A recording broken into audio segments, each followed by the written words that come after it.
Hey boys and girls, I'm going to come and read to you chapter 3 of our book, Haunted Castle on Hallows Eve. It was cooler outside now. Daylight was fading quickly. The wind had picked up. A grand adventure for us, eh? Said Teddy. Yes, said Annie. Jack was excited too, but he had lots of questions. As Teddy started off through the oak forest, Jack hurried to keep up. What do you think our mission is exactly? He asked. Merlin said we should bring order to the castle, said Annie. Perhaps he wants us to mop the floors and wash the dishes, Teddy joked. And make the beds, said Annie. She and Teddy laughed. Our mission has to be harder than just doing chores, said Jack. What about the tunnel of fear? Oh, you need not be afraid of fear, said Teddy. I know magic, remember? Teddy, did you know any magic before you met Morgan and Merlin? Asked Annie. Ah, indeed. My father was a sorcerer. And my mother was a wood sprite from the other world. That is so cool, said Annie. They crunched through piles of dead leaves. A gust of wind shook the tree branches. Golden oak leaves spun to the ground. Jack's thoughts were spinning too. Merlin in the heart of the oak, sorcerers, wood sprites, none of these things would ever make sense back in Frog Creek. At last, Teddy led them out of the forest and into a clearing. Halt, he said. They all stopped walking. Beyond the clearing was a small village of thatched roof cottages. The cottage windows twinkled with candlelight. Chimney smoke rose into the dusky sky. Teddy held up his lantern. Onward, he said. They went down a dirt path that passed through the village. Several children in ragged clothes peeked out their front doors. Greetings, called Teddy. Can you tell us how to get to the castle of the Duke? The castle? A boy said in a frightened voice. 'Tis just beyond the wood. He pointed at a forest on the other side of the village. Follow the path and you'll come to it. Oh, but you mustn't go there, a girl cried. Why not? Asked Annie. Something's been very wrong in the castle, said the girl, ever since the ravens came. Has anyone been there to see what's going on? Asked Jack. Only old Maggie, who used to work there, said the girl. 2 weeks ago, she went to the castle as usual, but she came running back, scared out of her wits. Maggie says the castle is all haunted with ghosts, said a boy. She keeps repeating the same rhyme over and over. Ghost? Said Jack. His mouth felt dry. But Teddy just laughed. Ghosts don't scare me, he said. Have you ever seen one, Teddy? Asked Annie. No, but I should like to, Teddy said with a grin. Look, one of the girls pointed at the sky. The ravens are back. A large flock of blackbirds were flying low in the dark gray sky. The village kids screamed. Several grown-ups rushed out of their cottages. Go away, a woman yelled at the ravens. She picked up a handful of stones and began throwing them at the birds. Leave us alone. Stop, stop, cried Annie. You'll hurt them. A stone struck one of the ravens. It fell to the ground. Oh, no, cried Annie. The grown-ups pulled their children inside. Doors slammed and shutters shut. Annie dashed to the fallen bird and knelt beside it. Jack and Teddy hurried over to Annie and the fallen bird. The bird was crouching slightly, spreading its wings. Its head was bowed as it made low, squeaking sounds. One of its tail feathers was bent. Coo! Coo! Teddy said loudly. He looked at Jack. I once journeyed to the Isle of Birds to study their language, he said. I learned a bit of dove, but no raven. Don't worry, said Jack. Annie talks to birds and animals in her own language.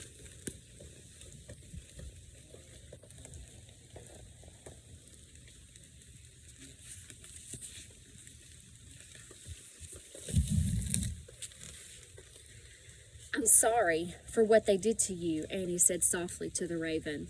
She stroked its silky black head. What's your name? Rock, the raven croaked. Rock? Your name is Rock? Rock, Rock, croaked the raven. See, I told you, Jack said to Teddy. Rock, they were afraid of you for some reason, Annie said. Rock made soft bell-like sounds. Rock, Rock. Yes, that's why they knocked you out of the sky, said Annie. One of your tail feathers is bent, but your wings don't seem hurt. Rock fluttered his wings. He took a few feeble steps.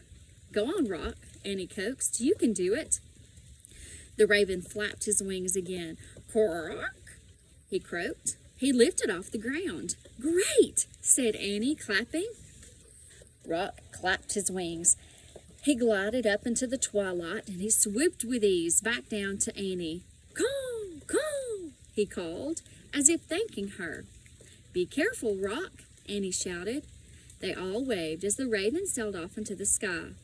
Annie smiled at Jack and Teddy. He was really nice, she said. Indeed he was, said Teddy.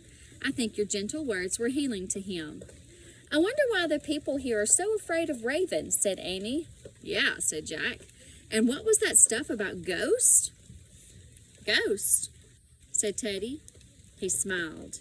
You needn't fear ghosts if you're with me. Jack shrugged. I'm not really afraid.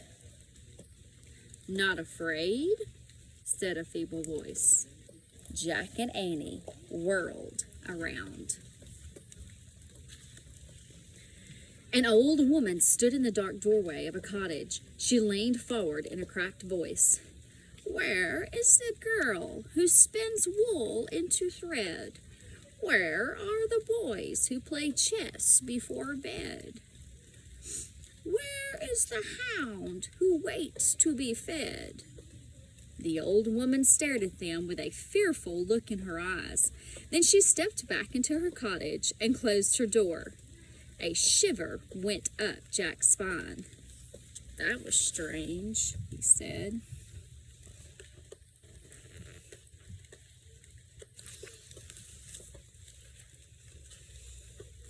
She must have been old Maggie who worked at the castle, said Annie. I wonder what she was talking about. I don't know, said Teddy. Then he grinned. But she was good at rhyming, eh? Jack nodded. Indeed she was, he said softly. Let's hurry along, said Teddy. Night comes fast upon us. Leaving the cottages behind, the three hurried on in the gathering dark. They left the village and followed the path through the woods. Teddy held up his lantern to light their way. The wind blew the branches of the trees, making them whisper in the chilly autumn night. When they finally came out of the woods, they all gasped in wonder. Oh, man, said Jack. Towering before them in the moonlight were the walls of a huge stone castle.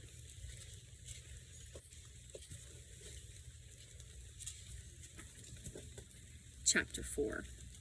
The Castle. The castle was still and silent. No candles burned in its windows. No guards stood at its gatehouse. No archers patrolled in the tops of its walls. Hello, Teddy shouted. No one answered. Not very well protected, eh? Said Teddy. Our mission should be easy. Yeah, said Annie. Jack didn't say anything.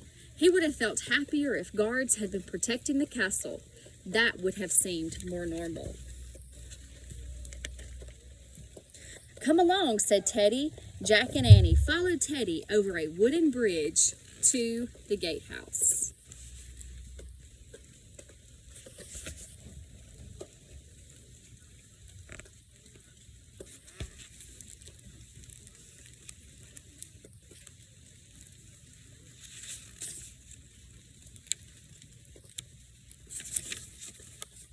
Teddy held up his lantern before the arched double doors. Cobwebs sparkled in the misty light. Hello, may we enter? He called.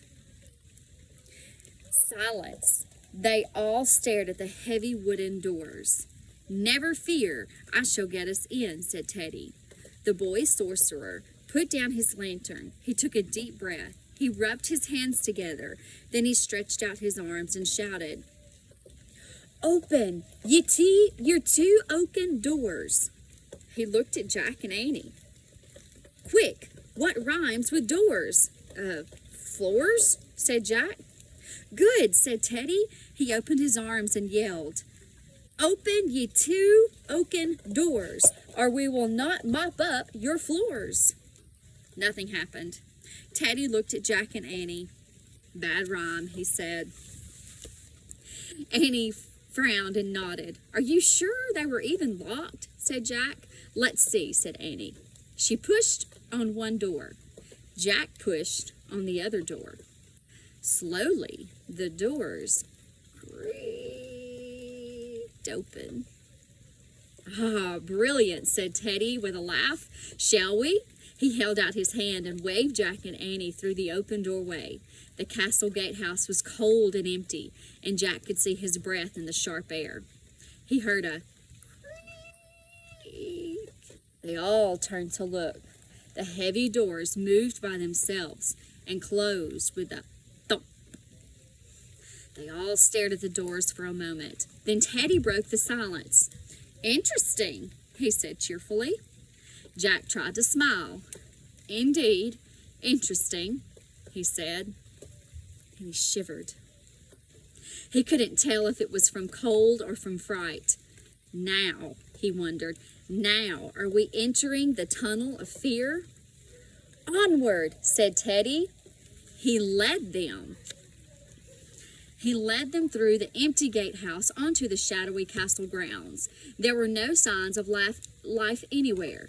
Jack thought of the old woman's rhyme. "Where is the girl who spins wool into thread? Where are the boys who play chess before bed? Where is the hound who wants to be fed?" Jack wondered what the rhyme could mean. What girl? What boys? What hound? Teddy crossed the courtyard to the entrance of the large building. Jack and Annie quickly followed him. Teddy held up his lantern so they could see inside. There were rows of clean, empty stalls, saddles, and bridles hung from pegs on the walls. Hay was piled in the corners. "Must be the stables," said Jack. "But no horses," said Annie. "No matter, 'tis orderly," said Teddy. "Onward!" He led them to the open doorway of another building. Teddy's lantern shone on a brick oven, a stone hearth, baskets of apples, and strings of onions hanging from the rafters. "The kitchen," said Jack, "but no cooks or servants," said Annie. "No matter, 'tis orderly here too," said Teddy. "Onward!" As they wandered through the moonlit courtyard, Jack looked to his right and to his left. He glanced behind them. If there are ghosts, he thought, what do they look like? Halloween ghosts in sheets? See-through people like in movies? He stopped. "Hey, guys." Wait a minute. "What is it?" said Annie. Jack pushed his glasses into place.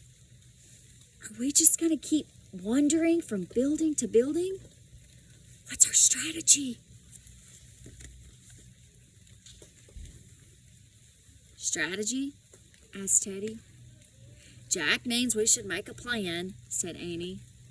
"Ah, indeed," said Teddy. "Excellent idea. A plan, yes." He grinned. "How do we do that?" "Well, first we ask ourselves, where exactly are we going?" said Jack. Teddy looked about. He pointed to a tower rising above the courtyard. "There! The keep, 'tis where the family lives, the Duke and Duchess." "Great," said Jack. "Now, what will we do when we get there?" "Climb the stairs to each floor," said Teddy. "Have a look around. And if we see anything that's not orderly, we'll tidy it up," said Annie. "Excellent," said Teddy. "And then," asked Jack, "we leave?" said Teddy. "Our mission done."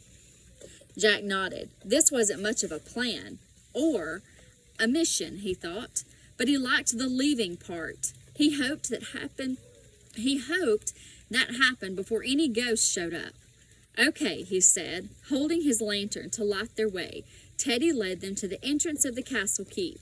He pushed open a wooden door, and they all stepped inside. Dark figures loomed against the stone walls. "Ugh!" Jack cried.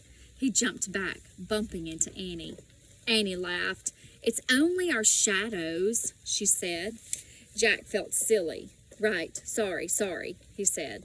He took a deep breath. "Okay, let's find the stairway." "Hey," said Teddy. He started walking slowly down a dark passageway. Jack and Annie followed close behind. The air was heavy and damp. Jack's heart was pounding. Now, he wondered, now are we in the tunnel of fear? A moaning sound came through the passageway, then a loud bang! "Yikes!" said Annie. She and Jack grabbed each other. Teddy laughed. "'Twas only the shutters banging." "What about that moaning?" asked Jack.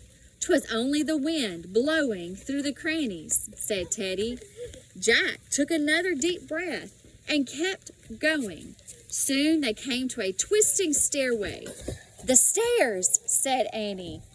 Good, thought Jack. Climbing the stairway were a solid part of the plane. Were a solid part of their plan. "Shall we?" said Teddy. "Indeed, upward," said Jack, trying to sound like Teddy. Teddy held up his lantern and started up the steep stone stairs. Jack and Annie followed. They climbed around and around the twisting stairway. When they came to their first landing, Teddy led them to the doorway of a room. They peeked in. They saw rows of helmets, breastplates, gauntlets, shields, spears, and swords. The armor room and Jack. "Ah," said Teddy. "Everything seems in order here," said Annie. Jack nodded. He liked the order in the room. It made him feel safer. "Shall we keep going?" said Teddy. "Of course," said Jack. He was starting to feel a lot braver now. They returned to the stairs and began climbing again. On the third floor, they peered through an arched entrance into a huge room. Teddy used the candle from his lantern to light torches on either side of the doorway in the flickering light. Jack saw a high ceiling and walls hung with tapestries. "It's the great hall," he said, "where they have feasts and stuff." "Let's look around," said Annie, "see if anything seems out of order." As the three of them slowly walked forward, Jack kept an eye out for ghosts. Teddy held up his lantern. It shone on a long banquet table. "Aha!" he said. The table was littered with breadcrumbs, candle wax, and the petals of dead flowers. The floor near the table was messy too, with bits of food and meat bones. "Finally, we found something to put it in order," said Teddy. "Shall we?" Jack caught sight of the straw broom in the corner. "Sure, I'll sweep," he said. "I'll clear the table," said Annie. "I will scrape the wax," said Teddy. Jack grabbed the straw broom and began sweeping the floor around the table. He swept up apple peelings, fish bones, bits of eggshells, and old cheese. As he swept everything into a neat pile, he felt good. They were finally carrying out their mission. "We're bringing order to the castle, just like Merlin told us to," he thought. "Soon we can leave." Suddenly, Annie screamed. Jack dropped his broom and whirled around. "Look!" Annie cried, her eyes wide. She pointed toward a stone hearth at the other end of the great hall. In front of the hearth, a large white bone hovered in the air. It bobbed up and down. Then it began floating straight toward them.